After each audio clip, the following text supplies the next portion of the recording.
안녕하십니까, 임철환입니다. 예, 오늘은 이 앞전에 올렸다가 지워버린 영상의 두 번째로 이어서 올리겠습니다. 그때는 너무 우리가 생각하는 이단 쪽의 어떤 기독교, 본인들이 기독교라고 생각하니까 그쪽의 사람들을 너무 지나치게 폄하하고 너무 과격하게 이야기하였던 점들에 대해서 그것이 옳지 않다고 생각하여서 다시 찍게 되었습니다.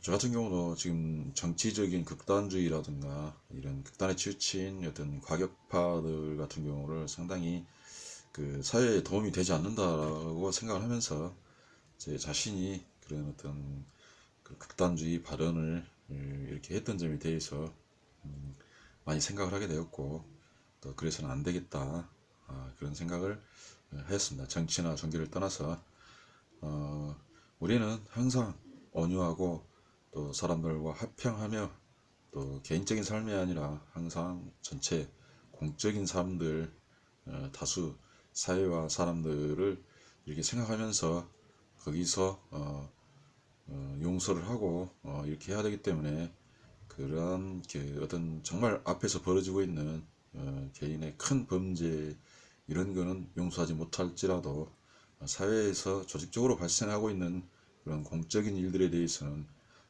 충분히 그 사람들이 조직의 룰에 따라서 그렇게 행동을 하기 때문에 충분히 용서하고 인내하고 존중하면서 또 화평하고 서로 노력해서 진리를 찾을 수 있도록 그렇게 갈등하는 것이 맞다고 생각합니다. 예의 바르게 그런 점들을 깊이 생각해서 좀 더 신중하게 영상을 올리도록 하겠습니다. 그런 차원이었습니다. 그래서 이제 오늘은 거기서 지금 쟁점이 되었던 분들을 부분을 지금 얘기하고 있었습니다. 그래서 이제 재림이 가장 또 문제가 되는 부분입니다. 재림 같은 경우는 초림 때는 예수가 메시아로서 그러한 메시아 역할, 구약에서 예언되고 약속된, 예언이 약속과 비슷하지 않습니까? 하나님의 약속된 그런 목자, 그런 목자가 단 한 명의 그런 목자가 메시아라고 그러죠. 그런 선지자가 메시아라고 그럽니다.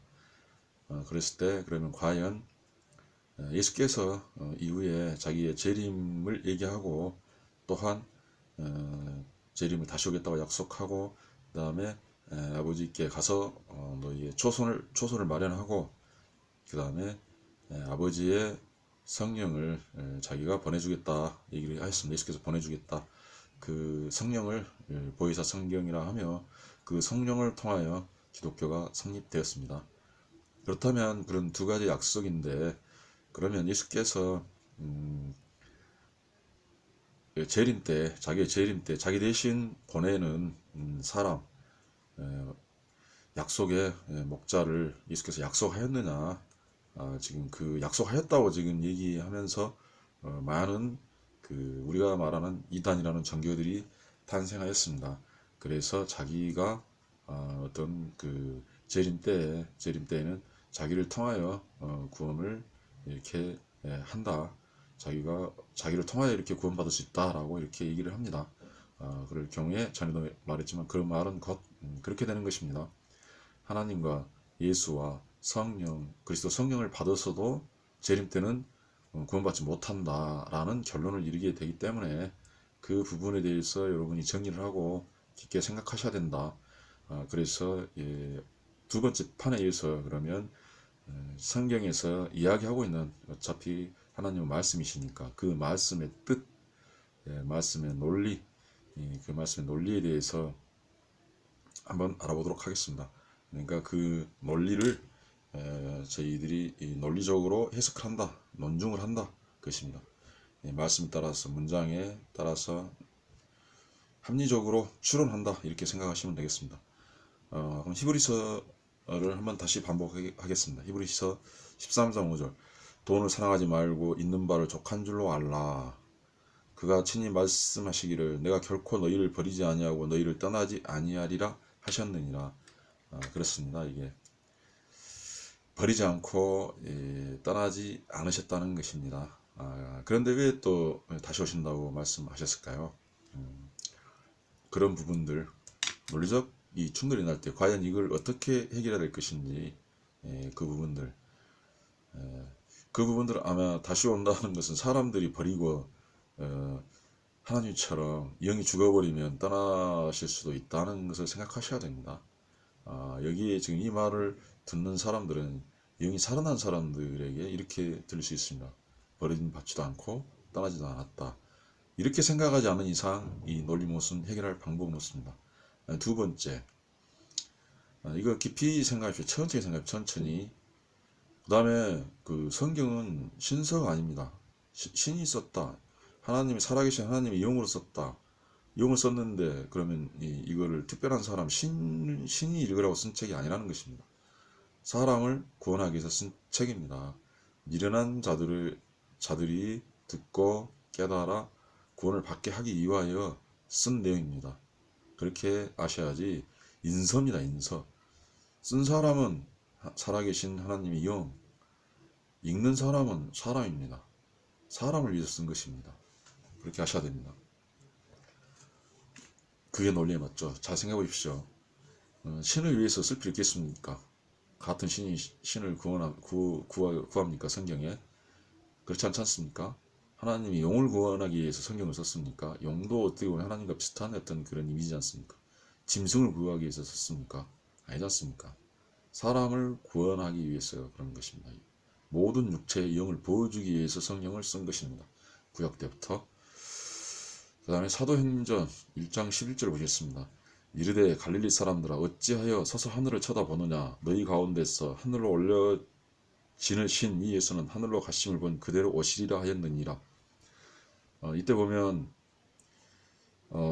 여기에 중요한 게 이제 예수께서는 제자들에게 말할 때 온 이스라엘을 다독이 전에 내가 오겠다. 한 세대가 지나기 전에 오겠다. 이렇게 얘기를 하셨습니다. 그리고 보통 한 세대에는 3, 40년 또는 한 사람의 인생 정도로 이렇게 생각하는 게 합당합니다. 성경의 세대에 대해서 해석된 그런 기간이 이런 거 연장하거나 이런 건 없습니다.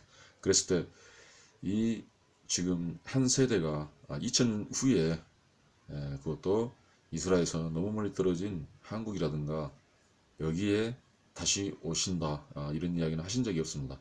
그리고 더 중요한 거는 구약의 어떤 메시아의 출현에 대해서는 탄생하기 전에 이름도 지어줬으며 그다음에 태어날 장소, 그다음에 태어나서 또 또 애굽으로 가실 것들, 그다음에 다시 돌아와서 그다음에 또 뭐 갈릴리로 가실 것들, 뭐 다 이렇게 자세히 예언이 되어 있습니다. 그리고 또 형제들에서 환영받지 못할 것, 고향 사람과 형제들한테 환영받지 못할 것들, 그 다음에 또 로마 군병들이 뭐 옷으로 제비 뽑을 것들 이런 식으로 다 절차에 따라서 구약에 전부 일이 예언돼 있었고 그러한 일들이 일어나는 것, 예수께서 지날 때마다 그러한 일들이 일어났습니다. 예수께서는 그걸 이제 아시고 얘기를 해주지 않습니까? 그럼 그 일어날 일이 하나하나 다 이루어집니다. 구약에 예언돼 있던 기술되어 있던 내용들이. 그랬을 경우에 예수께서는 알고 있었지만 그걸 알지 못하는 사람들도 똑같이 이루고 있습니다. 고향 사람들, 형제들, 자기 어떤 그 형제 자매들, 그 다음에 성경을 믿지 않는 로마 군병들, 그러니까 구약에 대해서 예수가 메시아라고 생각지도 않은 사람들도 그 예언에 따라서 행위를 하게 됩니다. 헤롯 대왕도 마찬가지고 인구조사도 마찬가지고 다 마찬가지의 현상들을 하겠습니다. 그처럼 자세하게 구체적으로 정확하게 예언이 되어 있습니다. 그런데 신약의 예언이 예수께서 하셨다거나 제자들께서 하셨다거나 요한계시록에서 하셨다고 그러는데 전혀 구체적인 거 하나도 없습니다. 오히려 지금 여기서 보면 지금 우리나라의 그 이단의 교주들이 하는 말은 성경하고 완전히 너무 성경에 반하고 성경을 부인하는 그런 점들이 많이 있다 하겠습니다. 그 다음에 이때 보면 그럼 이때 분명히 오시긴 오실 거 아닙니까? 그 다음에 이 보지 않는, 그다음에 뭐 한참 후에 지금 그 예수께서 부활 승천한 이후에 100년 후에, 1000년 후에, 1500년 후에, 2000년 후에 태어난 사람도 있습니다. 그럼 이분들에게는 과연 어떻게 오실 것인가? 이분들은 보질 않았지 않습니까? 네, 본 사람들은 이미 사망했습니다. 그러면 어떻게 오시겠습니까? 그렇다면 이게 부인될 수는 없습니다. 이 내용들이. 그러면 가장 합리적인 이성 방법은 그렇습니다. 본 사람들은 그대로 오셨을 것입니다. 그렇게 생각하시면 됩니다. 왜냐하면 이분은 나 죽었고 증언을 들을 수가 없습니다. 지금 현재. 그 다음에 그럼 여기서 올려주신 것을 이게 반대 해석할 수 없고 오시리라 했는데 안 오신다 할 수도 없습니다. 그렇다면 반대 해석할 수 있는 부분 딱 한 군데 있습니다. 가심을 본 그대로 오시리라. 그러면 가심을 안 본 사람들에게는 안 본 그대로 오시겠습니다. 이렇게 해석하면 되시겠습니다. 그리고 그러면 만약에 안 보신 대로 오셨다. 우리가 안 보인 대로 오셨다. 그러면은 근데 그렇게 얘기하면서 만약에 과연 신천지를 예를 들어서 그러면 약속의 목자인데 제 이름이 약속의 목자인데 지금 영으로 오셨다. 그분에게 영으로 오셨다. 그러는데 그게 또 마찬가지입니다. 오셨으면 그분이 그러면 오셨으면 평범한 사람이고 성도가 되든지 그러면 상관없겠죠. 그런데 만약에 그 믿는 사람들은 지금 그대로 오신 걸 보고 있지 않습니까? 만약에 구체 눈으로 지금 보이고 있지 않습니까? 그럼 이랬을 때 그럼 본대로 가실 때 본대로 보이게 오셨다는 거지 않습니까? 그러면 같이 이천전으로 가가지고 그 이만희 총회장께서 승천하는 걸 이천전으로 가서 그때 보고 여기서 와서 봐야 맞습니다. 그리고 더군다나 하나님은 이게 보면은 성령을 한 사람한테 부어주리라고 약속하지 않았습니다. 이게 초림 때도. 그런데 재림 때 그런 이상한 게 변동한다거나 더 하나님께서 인색해지고 성령 받는 가격이 극히 올라가지고 확률도 낮고 이런 식으로 되돌리지는 않습니다. 역사는 발전하지 후퇴하지는 않습니다. 그 다음에 뒤로 이제 그렇게 예시하시고 뒤로 보시면 배전 이건 안 하겠습니다. 그 다음에 여기 보면 또 이루어진 것이 아까 보혜사 성령 그 약속하신 것이 다시 오겠다는 약속과 그 다음에 아버지 처소로 가서 아버지의 성령을 내 이름으로 보내주겠다. 그것이 보혜사 성령이다. 이렇게 말씀하시는 그 약속입니다. 성령을 보내주겠다는 약속입니다. 나중에 보혜사 성령 부분은 요한 부분 가서 자세하게 그때 한번 쭉 읽으면서 한번 얘기를 해보겠습니다. 그 문장도 그렇게 어려운 문장이 아닙니다. 그 문장 같은 경우도 성경에는 물론 어려운 문장도 있습니다. 굉장히 해석하기가 머리 아프고 그런 부분에 한번 부딪히는 순간에 모든 것이 끝나는구나, 이게 안 되는구나 하고 벽에 부딪혀가지고 거의 초죽음이 되는 그런 문장들도 많이 있긴 있습니다. 그렇지만 보혜사 성령 문장은 상당히 쉬운 문장 중에 하나라고 보면 되겠습니다. 사람들에게 쉽게 알려주는 그런 내용들, 그 부분을 잘 해석해야 됩니다. 그러고 지금 여기서 이제 사도행전 2장 16절인데 이 앞부분에서 불의 혀가 지금 내리면서 방언을 하고 사람들이 성령을 받아가지고 그런 게 했을 때 지금 유대인들이 놀라는 장면들이었습니다. 디아스포라, 각 지역에 있는 유대인들이 지금 다 이쪽에 모여 있는 것입니다. 유대에 있는 유대인도 왔었겠죠. 그러면서 이제 놀래가지고 성령 받고 이 갈릴리 사람들이 알지 못하는 그 자기들만 알고 있는 언어로 방언을 하기 때문에 그걸 듣고 놀랄 때 이제 그에 대해서 베드로가 설명을 해주는 장면입니다. 이게 그랬을 때 지금 이 장면이 어떤 장면이냐면 요엘서에서 이미 예언을 한 것입니다. 이게 세상 마지막 때 말세에 구약의 죄와 사망의 법 율법의 시대가 말세 끝날 때 그다음 옛 땅이 말려져 올라가서 끝날 때 새하늘 새 땅이 펼쳐질 때 신약이 펼쳐질 때 그때 성령이 부어질 때 지금 그 얘기를 요엘서에서 얘기를 했는데 그 요엘서의 예언이 사도행전에서 또 마찬가지로 예수님처럼 예수께서 약속하신 보혜의 성령으로 성취가 되고 있는 것입니다. 이루어지고 있는 장면이 여기 또 나오는 것입니다. 예수가 십자가를 지신 것만 이루어지면 안 됩니다. 이게 그가 약속하신 하나님이 모세오경에서 약속 하고 싶어 하셨던 그런 것들, 그 다음에 요엘을 통해서 말씀하셨던 그 또 예언들이 하나님의 뜻이 성취되는 것입니다. 보시면 사도행전 2장 16절 이는 곧 선지자 요엘을 통하여 말씀하신 것이니 이르시되 하나님이 말씀하시기를 말세에 내가 내 영을 모든 육체에 부어 주리니 너희의 자녀들은 예언할 것이요. 여기서 제일 중요한 거는 말세라는 것입니다. 세상 끝입니다. 이때가 말세. 그렇다면 세상 끝이라는 건 구약의 끝입니다. 그 다음에 신약의 시작, 이때가 이미 말세입니다. 말세. 네, 말세가 우리가 생각할 때 그러면 말세는 단편적으로 생각하는데 말세가 상당히 길 수 있습니다. 신약의 시대가 어느 기간 동안은 말세일 수 있습니다. 그 다음에 이때 모든 육체에 나의 영을 모든 육체에 부어주는 것입니다. 이렇게 모든 육체에 부어주다가 갑자기 재림 때에는 안 부어져 버립니까? 그렇지 않습니다. 이게 신약의 약속입니다. 구약의 약속이 있던 신약 때 부어주겠다 그러면 계속 부어주는 것입니다. 그때 보시면 이제 또 이제 보혜사 성령을 이제 설명을 이제 하게 됩니다. 그 다음에 이제 이건 또 요엘서에 이렇게 맞추는 것입니다. 또 내가 위로 하늘에서는 기사를 아래로 땅에서는 징조를 베풀리니 곧 피와 불과 연기로다. 주 크고 영화로운 날이 이르기 전에 해가 변하여 어두워지고 달이 변하여 피가 되리라. 이때 보면 기사를 베푼다, 징조를 베푼다 했습니다. 곧 피와 불과 연기로다.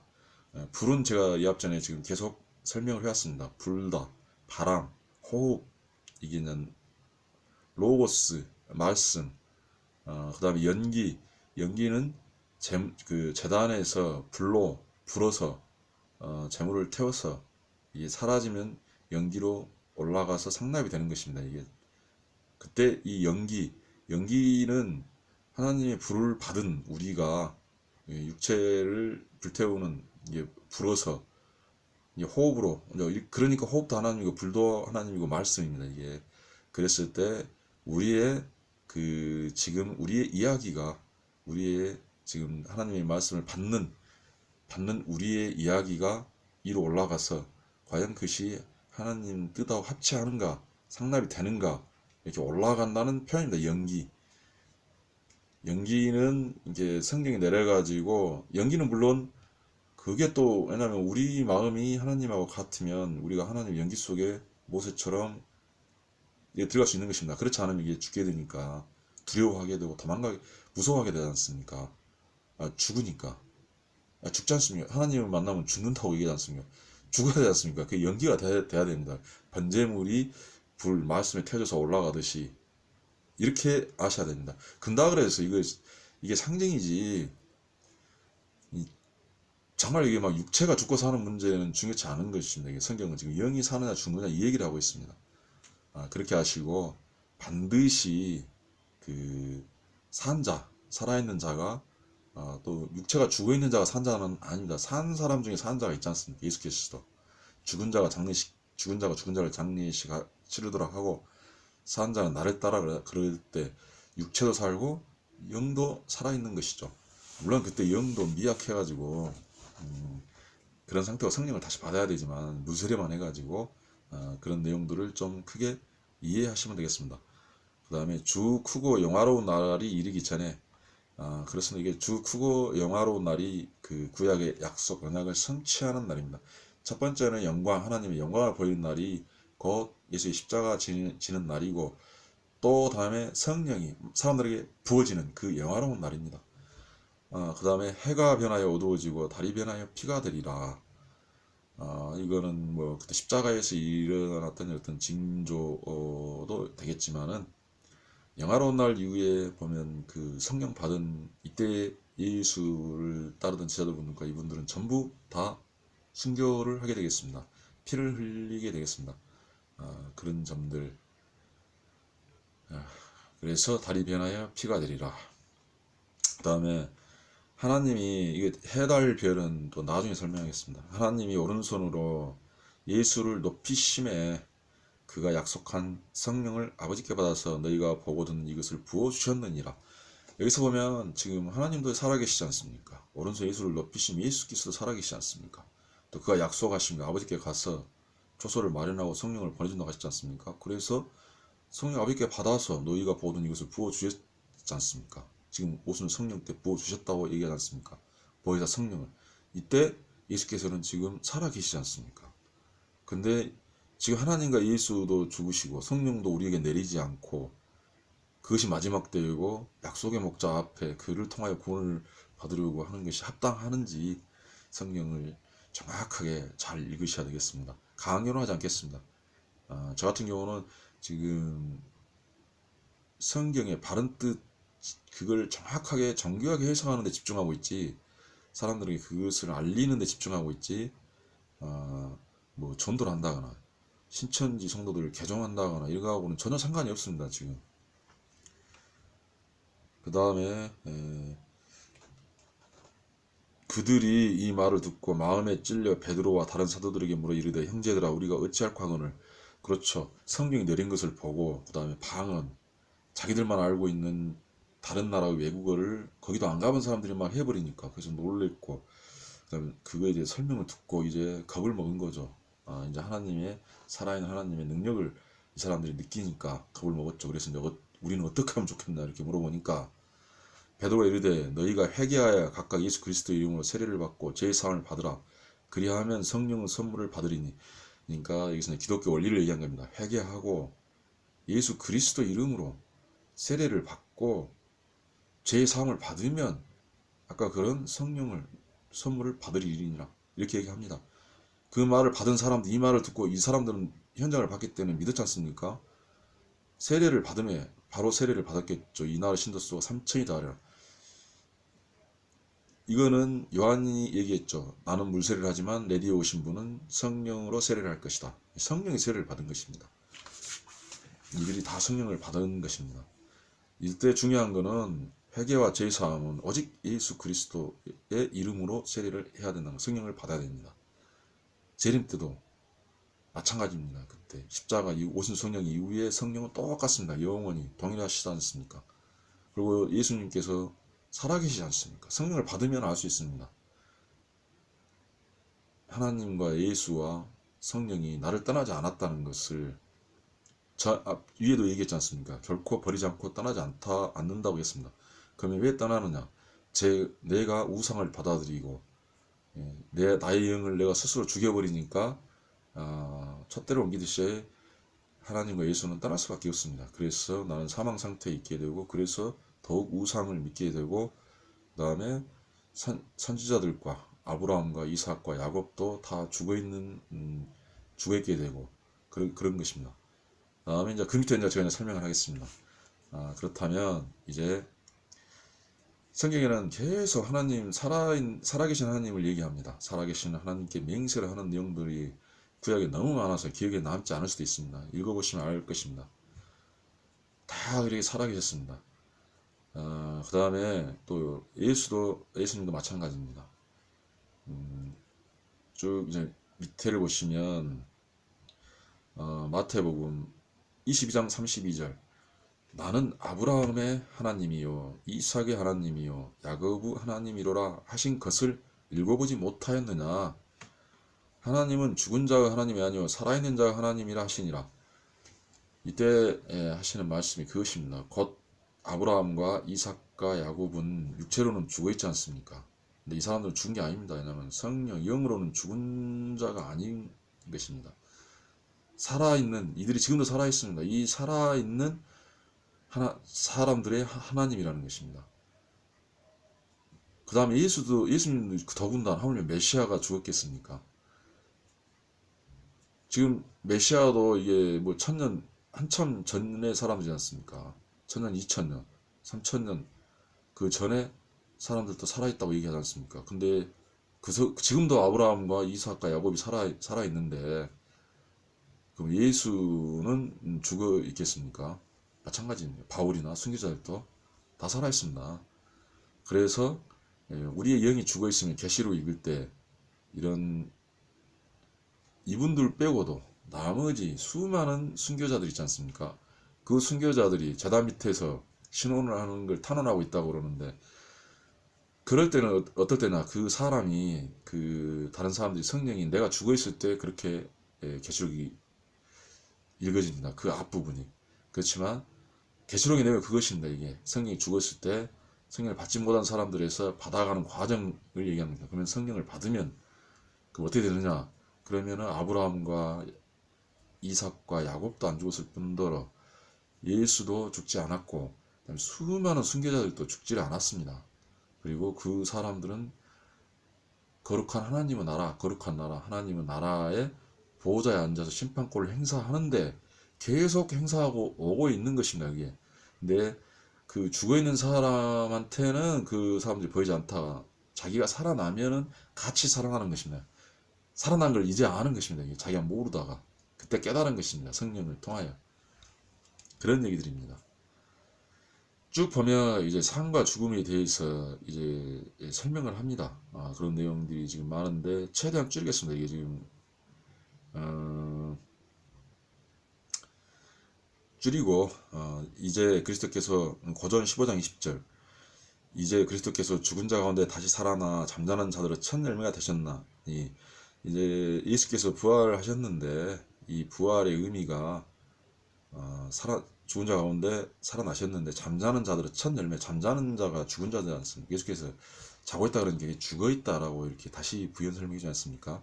영이 죽어 있는 거, 육체가 죽은 것이 아닙니다. 이게. 그러면 그 죽은 자들의 첫 열매가 되었다는 것입니다. 나머지 많은 수확이 있다는 것입니다. 계절이 바뀌고 해가 바뀌고 그 해의 첫 열매일 뿐만 아니라 계속 그런 다시 살아나는 사람이 있다는 것입니다.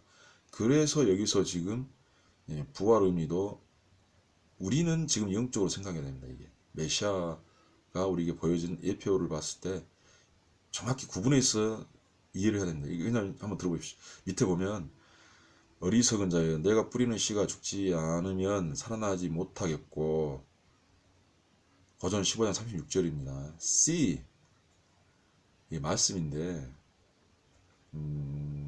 이 부분도 보면 우리가 말씀도 마찬가지입니다. 이게 이 말씀이라는 게 이게 들음으로써 믿음이 생기지만 말씀이라는 게 이게 자기가 죽어 있으면 이게 선악과로 선악과 가르침으로 오게 된다. 이게 사망으로.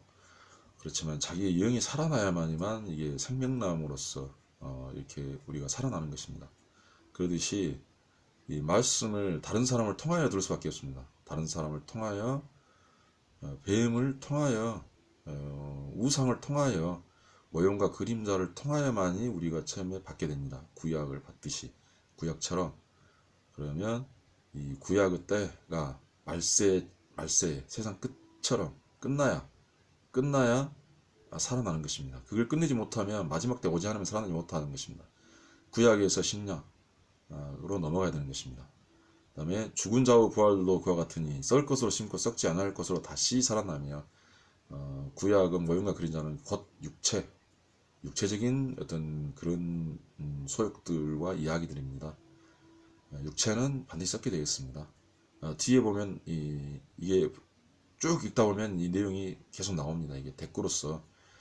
그 다음에 어리석은 자여 내가 뿌리는 씨가 죽지 않으면 살아나지 못하겠고 고전 15장 36절입니다.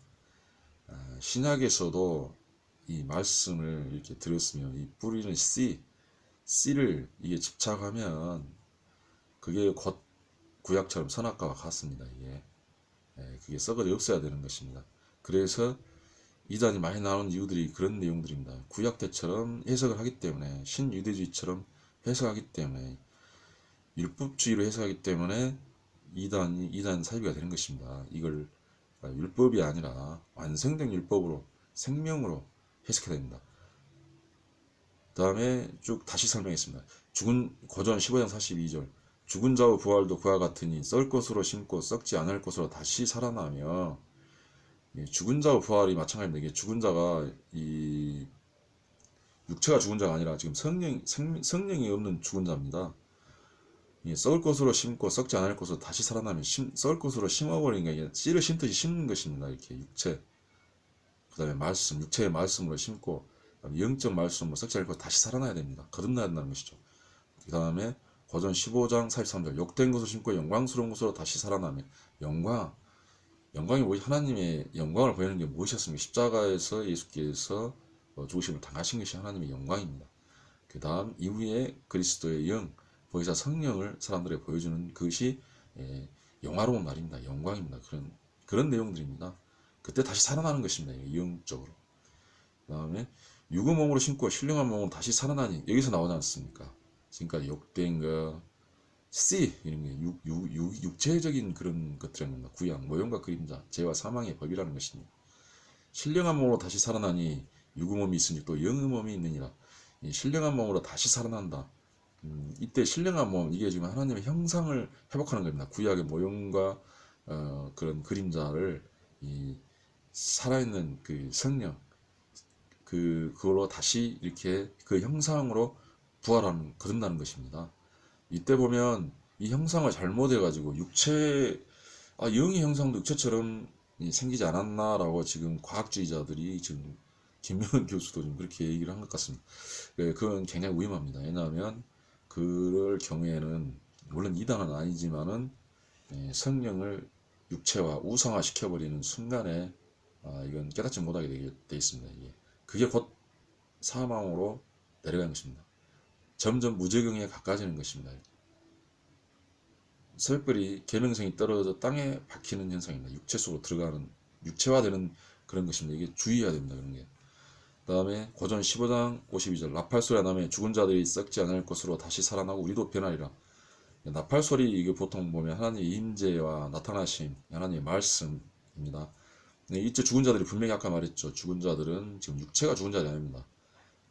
몸이 지금 살아있는데 영이 죽은 자들을 지금 말하는 것입니다.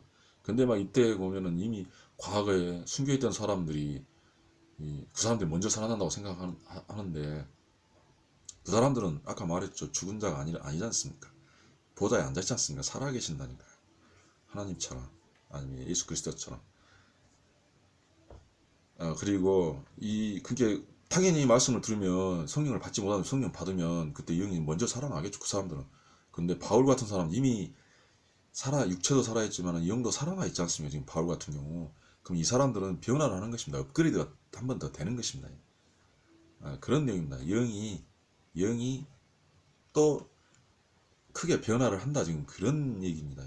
이런 해석을 잘못하니까 이 성경이 좀 성경 사람들도 읽지도 않고 믿기만 하면서, 왜냐하면 읽어도 이상하고 다른 사람들한테, 세상 사람들한테 이상하게 보이는 것입니다. 해석을 잘못하기 때문에 그렇습니다. 그 다음에 고우 3장 3절 빨리 하겠습니다. 너희는 우리로 말미암아 나타난 그리스도 편지니 이는 먹으로 쓴 것이 아니요 오직 살아계신 하나님의 영으로 쓴 것이며 또 돌판 위에 쓴 것이 아니요 오직 육의 마음판에 쓴 것이니라. 이때 여기서 보면은 이렇게 나타난 것은 먹으로 쓰는 것이 아니라 육체로 쓴 것이 아니라는 것입니다. 그리고 살아계신 하나님 살아계십니다. 하나님뿐 아니라 아브라함과 이삭과 야곱도 살아있고 예수도 살아있고 순위가 살아있는 것입니다. 살아계신 하나님이 영으로 쓴 것이며, 그렇죠. 그냥 돌판에 쓴 거, 이것은 율법, 죄와 사망의 법, 구약을 말하는 것입니다. 아니요, 육의 마음판에 쓴 것이나, 이게 육이 아닙니다. 이게 이제 육체로 지금 아직 살아있는 사람들 말한 겁니다. 육에. 그 다음에 에스겔서에 말하는 율법을 마음판에 새겨버리겠다는 것입니다. 이게. 그러면 이게 지금 저 위에 돌판에 새겨진 걸 믿는 구약의 그런 것들은 죄와 사망의 법, 그 다음에 표면적 유대인, 오직 육의 마음판에 쓴 거, 이건 이면적 유대인이지 않습니까? 이게 내면적 율법의 완성, 그 생명의 성령의 법, 이게 생명나무 위에가 선악과, 일단 이렇게 생각하시겠습니다. 그 다음에 여기서도 한 번 죽는 것은 히브리어 9장 27절 한 번 죽는 것은 사랑에 정해진 것이요 그 후에는 심판이 있으리라. 육체는 한 번 죽는 것입니다. 죽었지만은 살아계시는 것이죠. 아까 위에 비유. 그 다음에 또 여기서 보면 이제 예수께서 자기 전제에 대해서 마가복음 12장 35절 예수께서 성전에서 가르치실 때 대답하여 이르시되 어찌하여 서기관들이 그리스도를 다윗의 자손이라 하였느냐. 이게 다윗의 후손에서 메시아가 나온다고 했죠. 다윗이 성령의 감동이 돼 친히 말하되 주께서 내 주께 이르시되 내가 내 원수를 내 발 아래 둘 때까지 내 우편에 앉았으라 하셨다 하였느니라.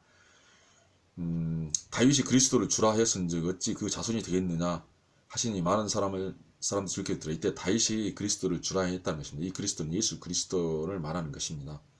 그러니까 이때 보면은 그리스도는 아브라함 때도 있었고 태초에도 있었고, 그 다음에 이 복음 이때도 있었고, 메시아가 예수가 살아있을 수 있었고 십자가에 매신 이후에도 있었고 우리에게도 있고 앞으로도 있고 과거에도 있었고 현재도 있고 미래도 있을 것이며 영원히 있을 것입니다. 이거 변치 않습니다. 동일하십니다. 그 이름 예수 그리스도의 이름 이 이름을 버리면 벌써 끝나는 것입니다. 이 이야기입니다. 이런 것들을 지금 여기서 상당히 중요하지 않습니까? 재림에 대해서 좀 헷갈리지 않으셨으면 좋겠습니다. 그리고 이렇게 헷갈리게 써놓은 이유가 있습니다. 그 이유는 나중에 설명하겠지만은 그런 것입니다. 행여나 뭐 일부러 성경에서 보면 길을 막고 눈을 어둡게 하고 또 쉽게 상징으로 비유로 말하자면 그런 악한 자들 하나님께서 예수 앞으로 보내지 않는 사람들이 행여나 들어서 깨달을까 깨닫지 않게 하기 위해서 그렇게 했다고 했습니다. 레스트 슈도 깨닫지 못하게 하기 위해서. 그러니까 예정론 이건 나중에 얘기했습니다. 여기까지만 그냥 가볍게 듣고 그건 이 뒤에는 잊어버리십시오. 이것도 성경에 자주 언급되는 내용입니다. 구신앙을 통틀어서 그러고 여러 번 언급한 내용들입니다.